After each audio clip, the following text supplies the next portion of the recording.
Professor Skip Gates interview. Take one. Marker.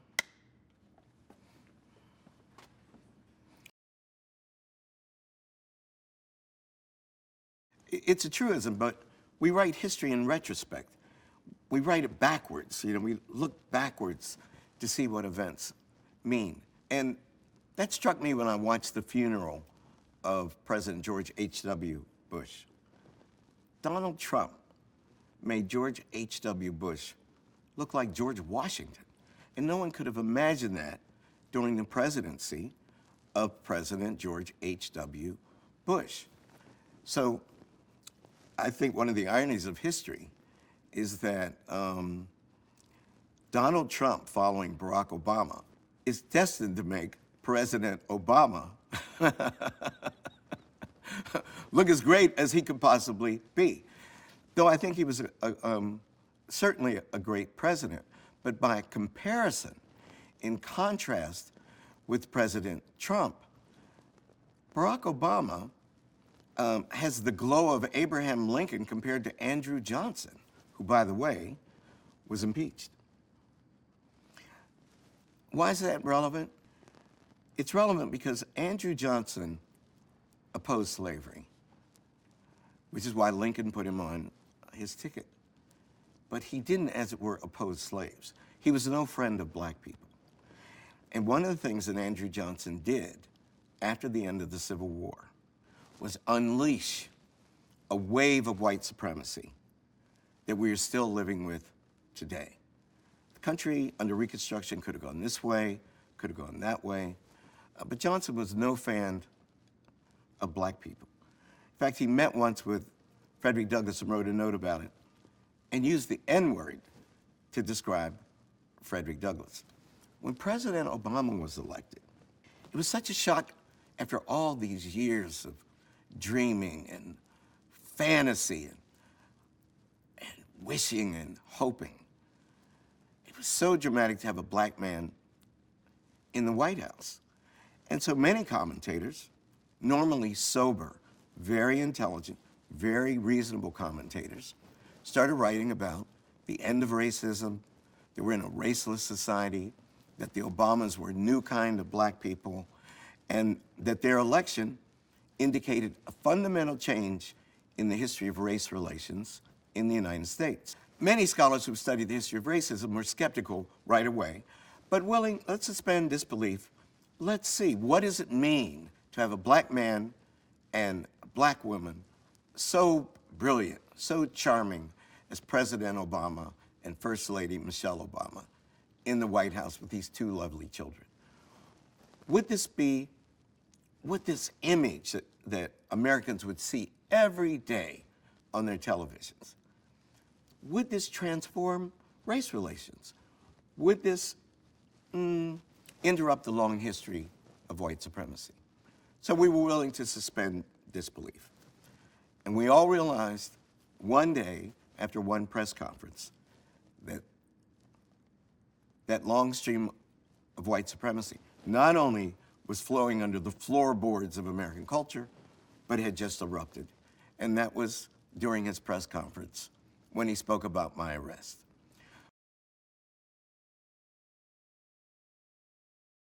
I watched that press conference, and my immediate response was, I felt gratified, I felt touched that he spoke of us as friends, and he said what he did. But within minutes, my office was flooded with hate phone calls and hate email, which only increased from a mountain into an avalanche over the next couple weeks. And you could see it in the media, the way he was attacked. Oh, so Barack Obama, who we thought was raceless, is a race man after all.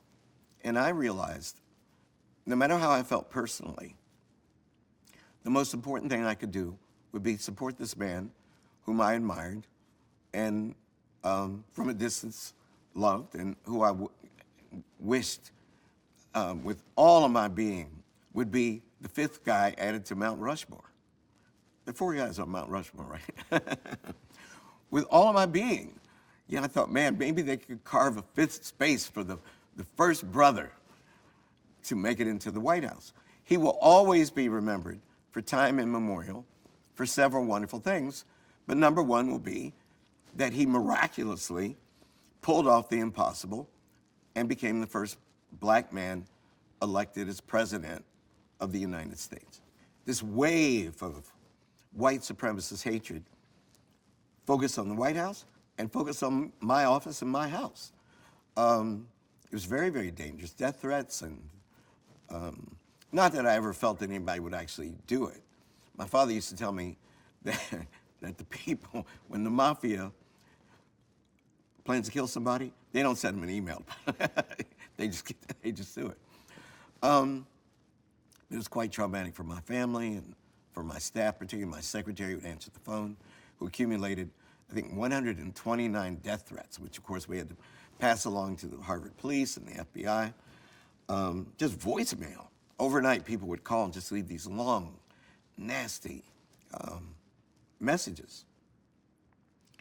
And I also realized that this attack was coordinated, that it wasn't just a spontaneous outpouring of anger from individuals out in provinces somewhere. So I realized that it was important to support this president for whom I had voted and for whom I had the greatest expectations. So he called me, and he said he had spoken to Officer Crowley, whom I came to know, and we became friends. And what did I think about the idea of having a beer at the White House? I'm not sure you use the word beer, but coming down to the White House and having a drink and sort of talking it through. And instinctively, I realized that this wasn't about Officer Crowley and me. This was about addressing this wave of white supremacy that had erupted so unexpectedly at the embarkation of the era of racelessness, which we thought his election had inaugurated. And what we all had to do was figure out how to dampen that down. So I said, I'm on board, Mr. President. Whatever you ask me to do, I'll be happy to do. And so that's how the idea was born. I agreed. Within a few days, the White House called, told me what the plan was, and then basically my family and I went into taking enormous care to protect our privacy and our safety while we waited. I used to think that those countdown clocks that CNN patented, 48 hours until Gorbachev meets Reagan, I thought they were so clever. They're not so clever, not so amusing when you see 48 hours until Henry Louis Gates meets Officer Crowley at the beer summit. It's like a nightmare. I'd wake up thinking, I can't believe this. How did I get in this situation? The president and I only spoke about racial healing, how to make this moment, a phrase that's now common in American culture, but which I think he coined, a quote-unquote teachable moment. And I'm a professor, that's my day job. My job is not to exacerbate fears, it's to attenuate. My job is to explain. I actually teach a course at Harvard, first with my colleague Evelyn Brooks Higginbotham, and then with Professor Lawrence Bobo. It's about the great debates in the history of Black America. And the whole point of the course is to show that there are at least 2 points of view. There are 2 interpretations of an event. So when I spoke to him, I didn't denounce the police. I didn't denounce the police officer. I didn't express a sense of being aggrieved. I talked about what can I do to help you with your presidency, and what can we do to lower the anxiety level? What can we do to minimize any exacerbation of white supremacy, which, as a scholar I knew, had not disappeared when miraculously he was elected president. It was all about that. It was all about the long history of race relations in America, the historical moment which we had reached with his election, and the role that this event, in which, bizarrely, I had become one of the two principal actors, the role this event might play in making things worse or making things better. No one's ever accused me of being what my Uncle David used to call a fiery black nationalist every time he would see Malcolm X. I'm a race man. I love my people. I love my culture. My enemy is anti-black racism wherever it manifests itself. I'll always speak against that. I knew that if I went on the stump and tried to make myself into a victim of quote-unquote police brutality, this would be counterproductive. Besides, I'm a professor at Harvard. I'm an upper middle class person. I have a fabulously stable life. I've been blessed in so many ways with success. I felt that what happened to me was an aberration. And particularly after I talked to Officer Crowley, I thought it was an aberration. The reason I've never spoken out about it is that when you think of the things that have happened to victims of police brutality or victims of ill judgment by individual police persons, white or black, how can you compare what happened to me to what happened to Michael Brown, let's say? I thought it would be unethical and dishonest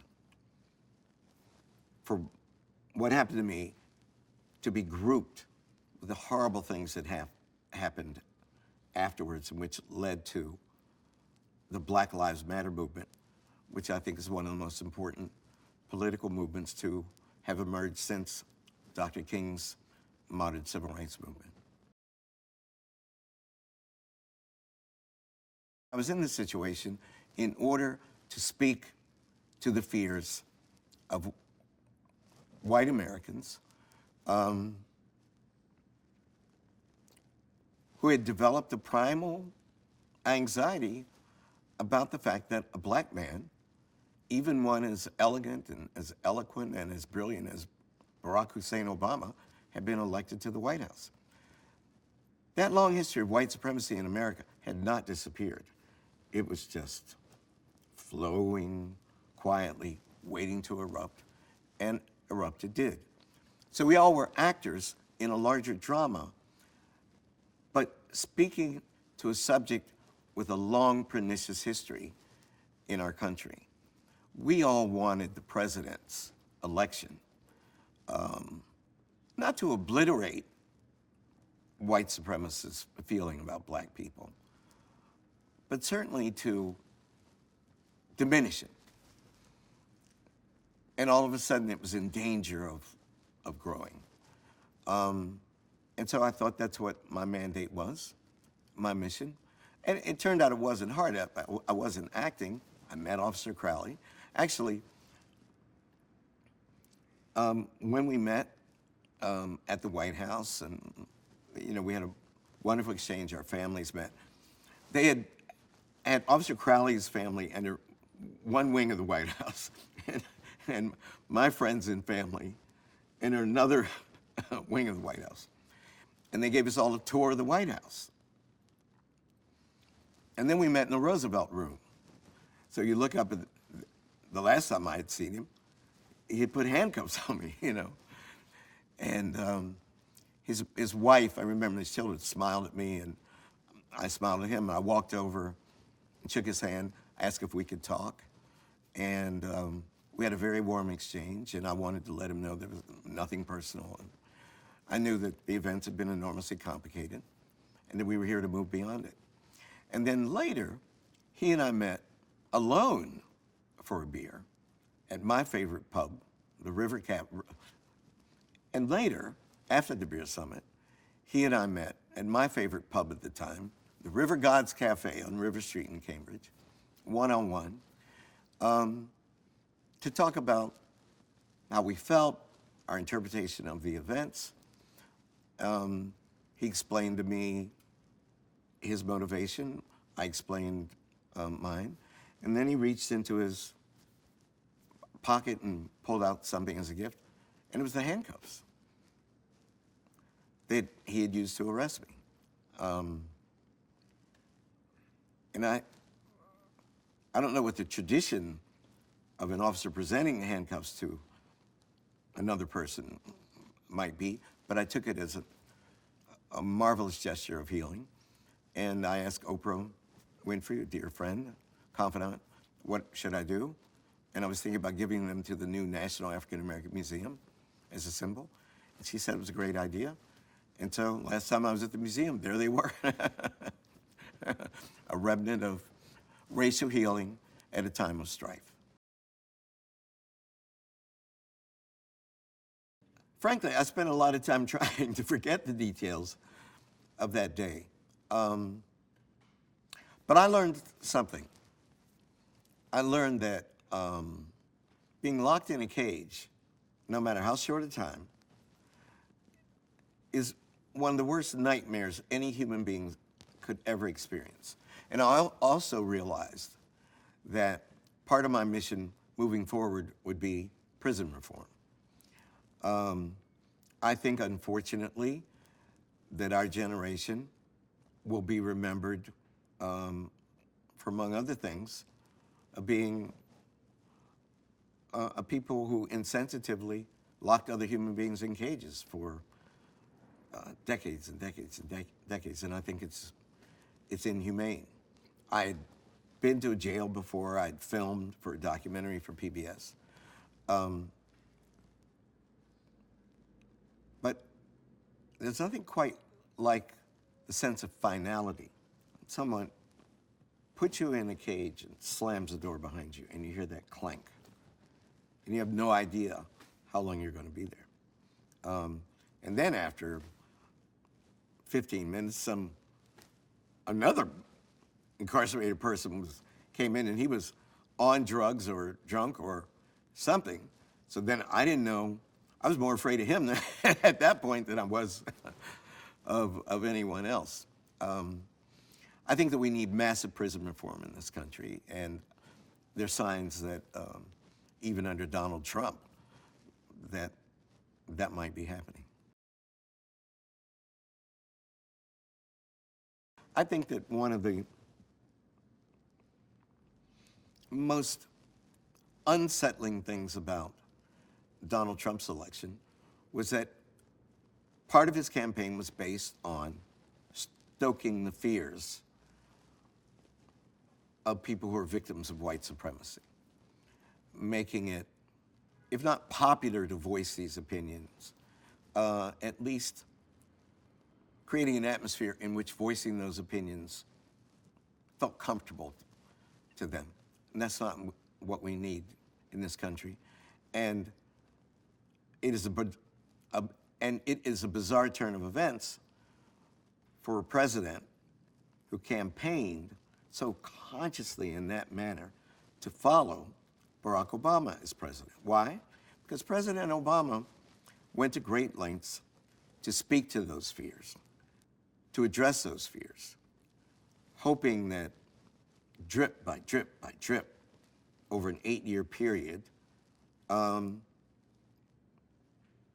can we put it? The measure of anti-black racism in the country, if one could measure it with a meter, would be significantly lower 8 years after he was elected than it was the day before he was elected.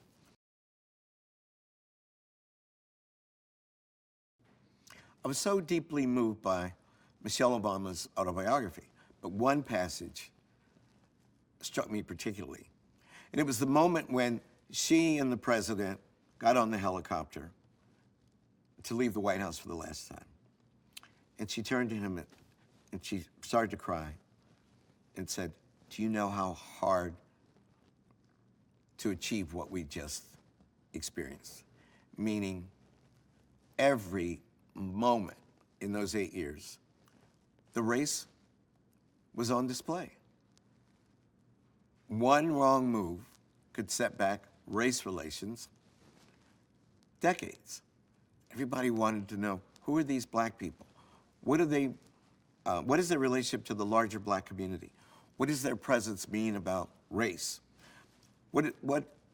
All their comments, all their behavior, what does that say about the nature of black people? Can you imagine that stress? No privacy. They were under a microscope, but the microscope of race relations, with the subtext of white supremacy in the background, looking for them to make a mistake.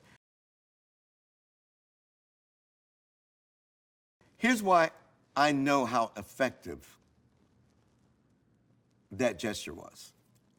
Because the day after Officer Crowley and I met at the White House, all the phone calls and all the hate mails and all the people picketing outside my house in Harvard Square, poof, disappeared like magic. Now that doesn't mean that white racism disappeared, doesn't mean white supremacy disappeared. But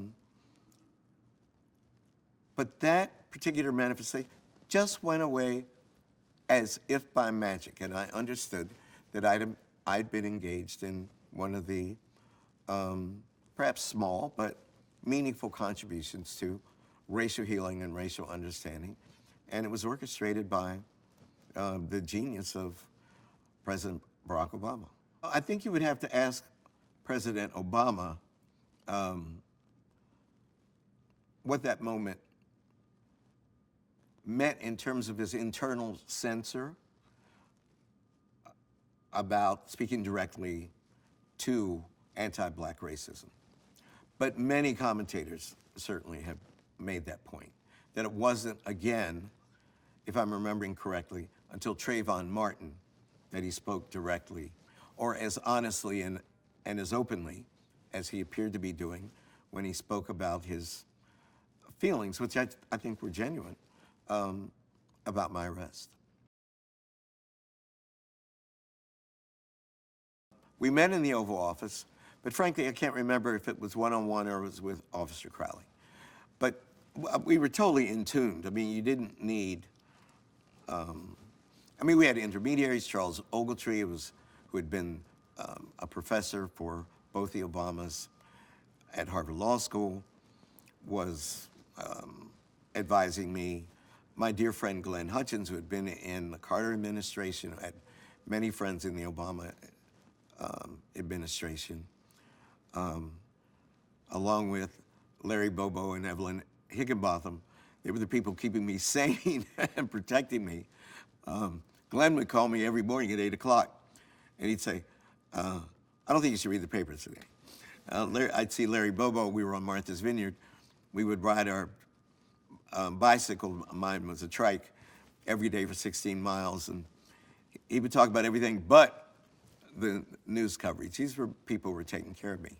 So they would give me advice, and I knew that if Charles Ogletree gave me a particular opinion or piece of advice, or if Glenn Hutchins did, most probably that had been in discussion, not directly with President Obama, and I'm sure of that, but indirectly with people in the cabinet or with one of his advisors. But it wasn't staged, but it wasn't stage managed. I think they knew who I was and the kind of person I am. I mean, to me, it's one of the biggest ironies in history that some of my attitudes about race relations in America would be put in that position. As I said, no one's ever accused me of being a black nationalist, but there I was. I think it wasn't hard to figure out that I would comport myself in a certain way. I wasn't going to be an angry black man walking in the White House and calling this guy racist, or holding a press conference and denouncing him. In fact, we agreed after the beer summit that I wouldn't make a public statement at all, which I didn't. And this is, if not the first time, certainly one of the first times that I've talked about it. The first thing I learned after I was released was that had I not stepped out onto my front porch, I wouldn't have been arrested. So, note to self, never again step out on my front porch if it's full of 50 policemen. Okay, why did I do that? So I tried to make humor about it. But I also tried not to allow myself to generalize about what had happened to me and the relationship between members of the black community and the police force. Because even then I knew that it was exceptional, it was bizarre, it was like once in a lifetime experience. This was not typical. Trayvon Martin, Michael Brown, Alton Sterling, typical. What happened to me was atypical. It was bizarre, it was sui generis. It's a once in a lifetime kind of experience. So I was never tempted to generalize or to try to make myself a martyr or a symbol of the excesses of the police force or poor relations between the police and the African American community, because I didn't think that that was typical. When I later met with Officer Crowley one-on-one, not at the White House, but at the River Gods Cafe, he said to me, look, all that was on my mind was getting home to my wife and kids at the end of the day. And he was under the impression, because of the way my purported burglary of my own house had been phoned in, that there was a second black man who was upstairs, plundering some white person's house, and that person put him in harm's way. So he was nervous and he was scared. I've been scared. Once he told me that, we were fine. I understood. I often think of Officer Crowley's comment, I just want to go home to my wife and kids. But that's not enough. I think that we have to talk about the long history of anti-black racism, the presumption of guilt rather than innocence, the lack of adequate training in police academies about race relations, racial sensitivity. The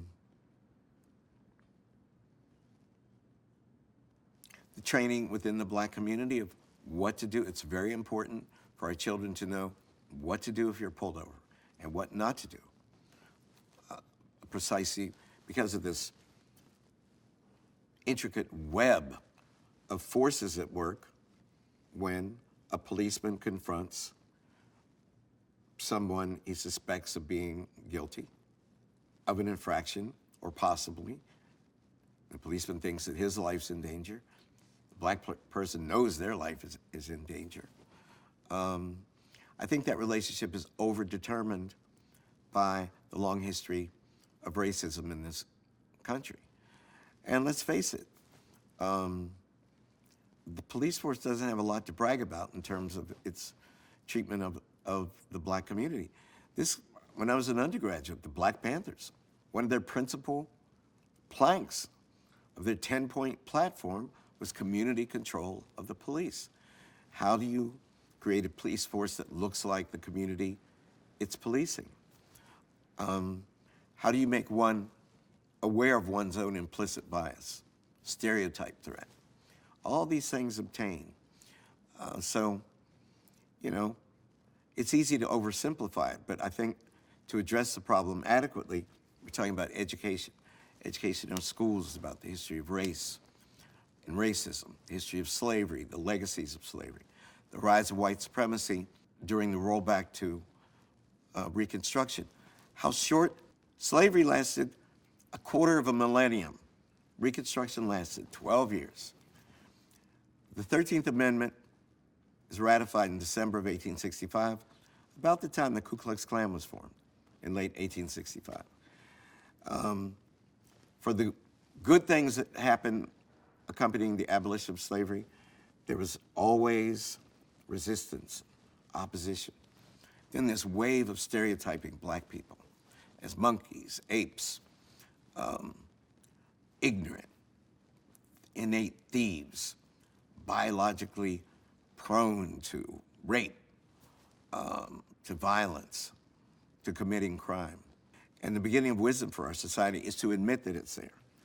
Admit that racism is a fundamental part of American history and that we have to speak to it, whether it's in our elementary schools our high schools, our public schools, our private schools, in law schools, or in police academies. Rhetorically, citing over and over again, as President Obama did, that the arc of the moral rhetorically, citing over and over again, as President Obama did, that the arc of the moral universe is long and bends toward justice. I can only hear it in Martin Luther King's voice, though he didn't actually coin that expression, was certainly the right thing for the first black president to do. And that phrase, which is so resonant to us, and which President Obama used so often, the arc of the moral universe is long and bends towards justice, Martin Luther King actually got from the great abolitionist Theodore Parker. But with the election of Donald J. Trump, that arc just got a lot longer. You know, I think, God, if only Hillary Clinton had followed Barack Obama, the history of race relations in retrospect, generations from now, people, I think, will speculate that race relations would have gotten much, much better. And now they've gotten worse, obviously. Martin Luther King called himself a drum major for justice. Barack Obama was a drum major for racial harmony, racial healing, and racial understanding. He was using the bully pulpit of the White House. It was part of his larger rhetorical strategy. I don't think he believed that he could just give a speech and racism would disappear. But he knew he could say certain things to make it worse or certain things to make it better. He articulated an ideal of racial justice, an ideal of interracial understanding to which we could aspire. Donald Trump articulates the opposite. Donald Trump speaks to the worst fears in the history of the American people, things which we thought were buried. But he has served, wittingly or unwittingly, to give him the benefit of the doubt, things that he's done and said serve to unleash those forces, to exacerbate those feelings, to play on those tensions, those anxieties. Look at the long history of anti-Semitism, or homophobia, or sexism. If you trace them back far enough, if you analyze them deeply enough, the root's always about economics. It's about the size of the pie. If I have enough pie, here, Peter, have some pie. But if I'm down to one piece of pie and I'm hungry, I'm afraid you're not going to get any pie. And American people were frightened. It was easy under Lyndon Johnson when we had a full booming economy, guns and butter, remember? That's when affirmative action's implemented. It's easy to say, let's dismantle these historic racist structures. Let's let some black people into the upper class and the upper middle class. Let's diversify the power elite. But as soon as economic expansion is called into question, people go, whoa, whoa, whoa, whoa, whoa. Not enough resources. That's what happened in Reconstruction. First Great Depression, 1873. It's called the Great Panic. Reconstruction really ended during that Great Panic. They said, we have to cut back government programs. We cannot afford to keep troops in the South any longer. These freedmen and freedwomen are on their own. It took 4 more years to formalize it, but Reconstruction ended with that depression, and I've never, ever forgotten that. When people are afraid, their worst fears come to the surface, and they function. Their motivations are determined by their worst fears rather than by the appeal to what's best in the American experience and what's best in them. Obama tried to regenerate hope, aspiration, the dream of racial harmony. And he tried to do it over and over again, and he did it quite eloquently. Unfortunately, the person who succeeded him in the White House, whose actions make Barack Obama Lincoln-esque by comparison, is a person who wanted to undo the appeal to the best of the American people. And that is one of the great tragedies of our country. I don't know what his reason for running was, but it's clear that he realized that there was a constituency which he could stoke, and that's his base. I know, I have friends I grew up with, white kids of Piedmont, West Virginia, who voted for Donald Trump. They're not racist. He appealed to other things. He was going to bring the paper mill back, and that's a metaphor throughout the country. You know, Trump's going to be elected in our town. That factory that's been burned out is going to be revitalized. Donald Trump had a multi-layered platform, but one of those layers was speaking to the long history of anti-black racism and white supremacy, xenophobia, and we see it manifested through the metaphorical wall and his anti-immigrant attitudes. It's a miracle that this guy got elected. It is a miracle. I don't think Barack Obama was done any favors by the chorus of voices saying, oh, this means the end of racism. I mean, what in the world were these people thinking? I think they did great harm. Great harm. If his election had been seen as the beginning of healing, a moment of healing, but for his election to be seen as a cure of an illness, a disease that was hundreds of years old and it had been particularly virulent since the end of the Civil War, I think that kind of commentary would have been more helpful than the fantasy that we're at the end of race, that we're living in a racist society. I mean, what were those people smoking?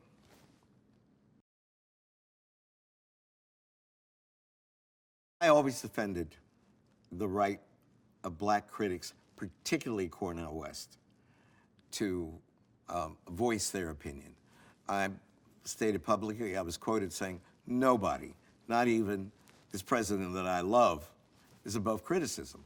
And I think Cornel West's critique was very, very important because though he was attacked a lot, even within the black community, you know, we have a long thing. What will white people think if you say this in public? What will white people think about? You'll make another black person look bad. But no. Critique was important. Cornel West is a genius, and he's a man of enormous integrity. And I thought that that it was important that he continue to speak and be encouraged to speak and not to be ridiculed or shunned or mocked because of his propensity to critique. And I hope President Obama read those critiques, and I hope he profited from those critiques. Everybody needs a critic. What we're taught, I teach my students, bring your critic in. You know, learn from the inside. Lyndon Johnson's maxim, it's better to have the camel in the tent pissing out than outside the tent pissing in. I do not believe that President Obama and Professor West ever made it into the same tent at the same time.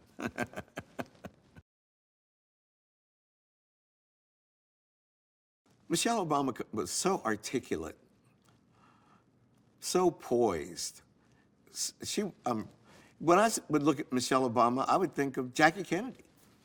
I'm not a student of the First Lady, the history of the First Ladies of the White House, but it's hard for me to think of someone better educated, smarter, more articulate, better poised, and more well-spoken than Michelle Obama was. I mean, she was, as far as I'm concerned, the queen of First Lady. Tied with Jackie. I got a weakness for Jackie Kennedy. I'd put him in a tie.